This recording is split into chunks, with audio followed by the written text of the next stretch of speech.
Je trouvais l'idée intéressante de réunir d'anciennes racines et de nouvelles racines pour créer. C'est nourrissant la rencontre avec l'autre.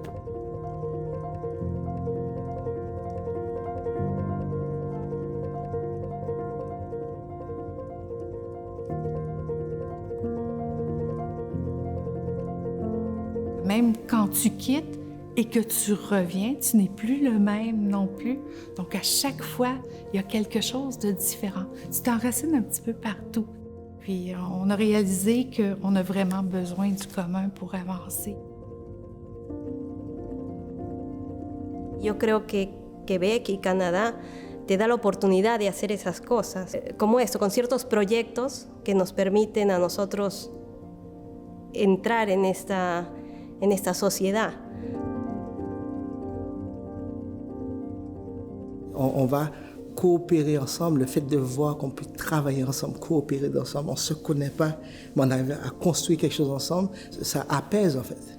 Ça apaise, on n'a pas besoin d'être uniforme pour créer.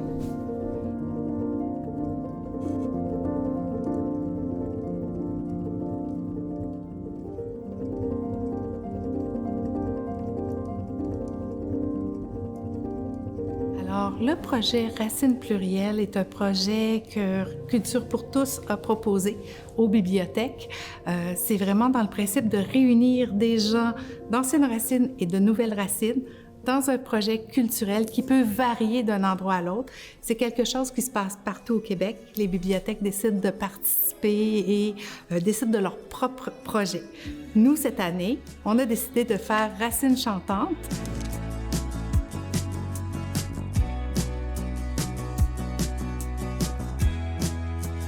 Je m'appelle Sonia Lamy, je suis médiatrice culturelle pour les bibliothèques de la Ville de Québec. Médiatrice culturelle, c'est vraiment de créer un lien entre la communauté et la bibliothèque. Le projet en soi, c'était 4 semaines de rédaction de la chanson, dont une journée où c'était beaucoup du théorique. Ensuite, on le met en chorale, donc on part vraiment de comment les participants vivent le texte. Même quand ils le lisaient, est-ce qu'il y a une tonalité qui ressort? Et de là, la musique a été composée. Donc, on part toujours des participants et d'un commun accord sur toutes les étapes du projet. Pour la chorale, c'est aussi 4 semaines dans le but de présenter cette chorale-là au public aussi. On espère peut-être un enregistrement, donc on va voir là, les autres étapes, où est-ce que ça va nous amener, mais on va aller loin avec ce beau projet.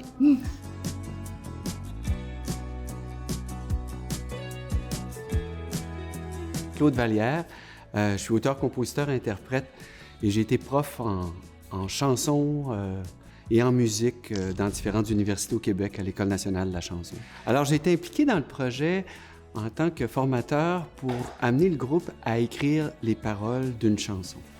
Et le défi, c'était de faire en sorte que les gens puissent se retrouver dans chaque parole.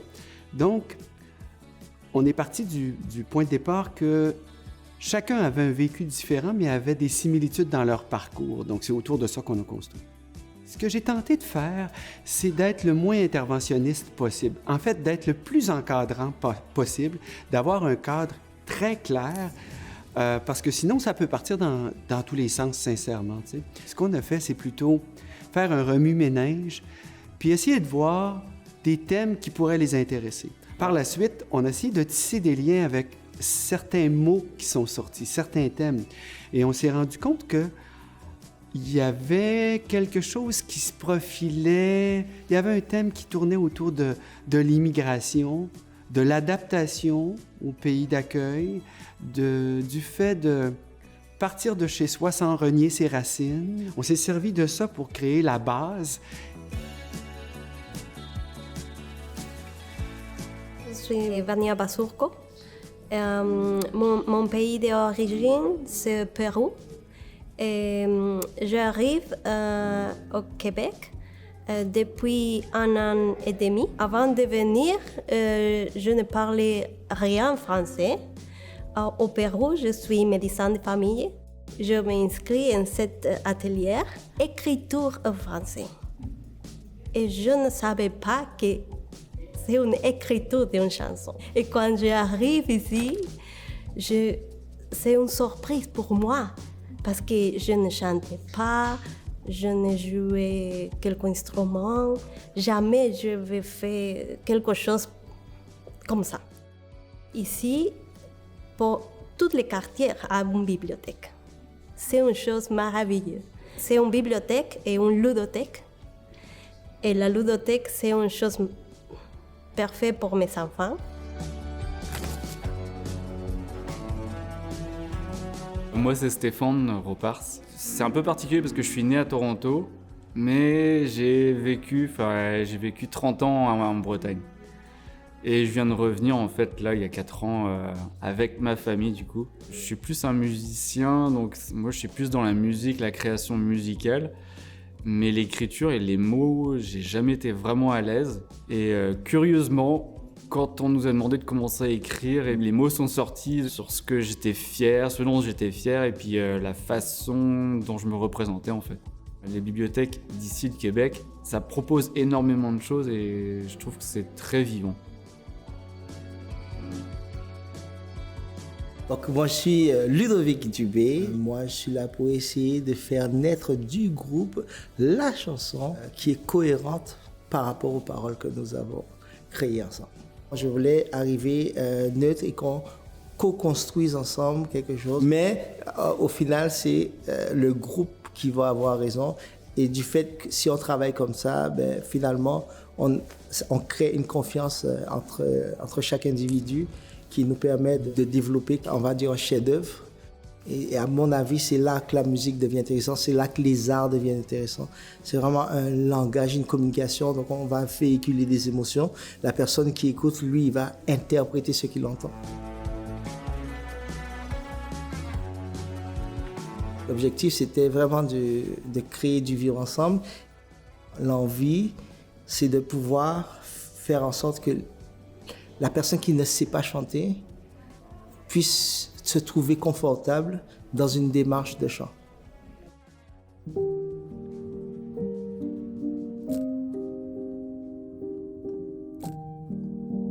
Probablement que chacun a eu son moment marquant. Un des moments marquants, en tout cas, ça a été quand on a mis le point final à la pièce, qu'on a trouvé le titre. Un des souvenirs que je vais garder de ces rencontres-là, c'est l'émotion qu'on a eue tout le monde. Sincèrement, on était tous émus. Il y avait des larmes, les gens se serraient. Donc déjà ça, c'est vraiment un grand lien pour la communauté. Vania a dit une belle phrase.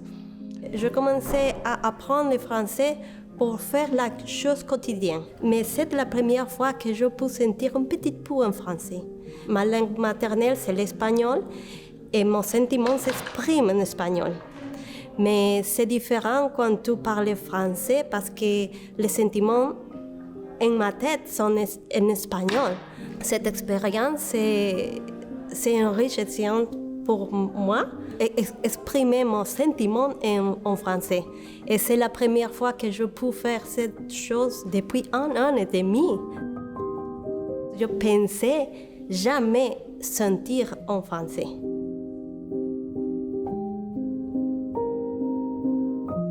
Là, quand chaque personne a chanté sa partie-là, c'était magique, voilà.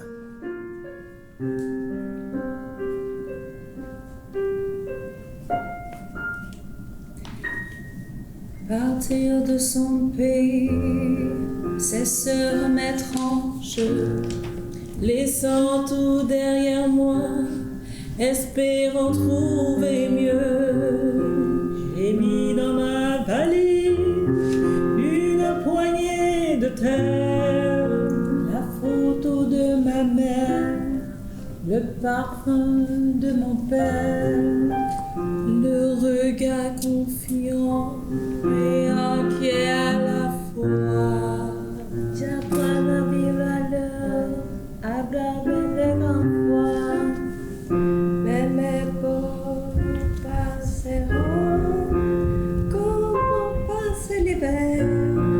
J'apprivoise lentement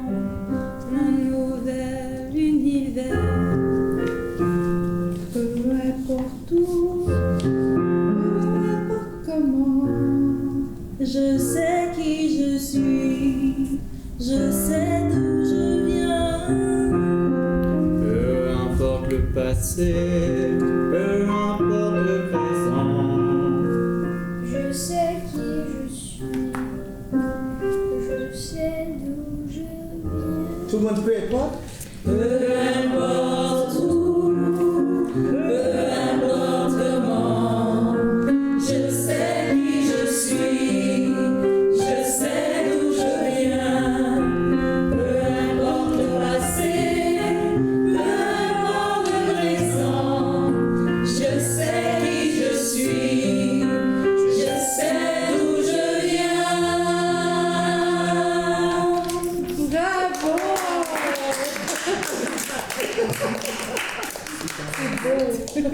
Donc à partir de là, on va rajouter des choses pour enrichir. Même là, juste comme ça, brut, c'est trop bon.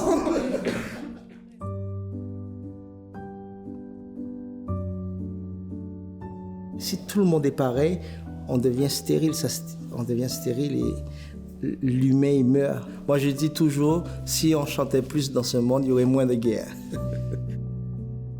N'importe notre peau, notre sexualité, tous les humains sont égaux en tous les pays.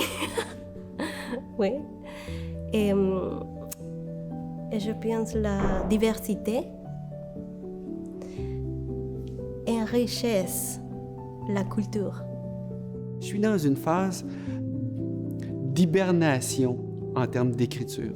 Puis de travailler avec ces gens-là, ça m'a redonné le goût d'écrire, tu vois. D'être baigné dans ce milieu-là, chaque semaine, avec des gens qui se confient plus parce qu'on se connaît de semaine en semaine, je pense que c'est ça le plus gros impact. Personnellement, ça m'ouvre encore plus, je trouve. Le projet de Racines chantantes n'aurait pas pu exister s'il n'y aurait pas eu un lien entre des organismes et la bibliothèque. Il faut au départ croire au projet, il faut prendre du temps aussi pour s'installer et s'écouter dans le projet pour le faire avancer. Comme on a laissé des phrases, des mots de côté, on disait souvent « c'est pour le prochain projet » parce qu'ils savaient qu'on aimerait avoir un prochain projet.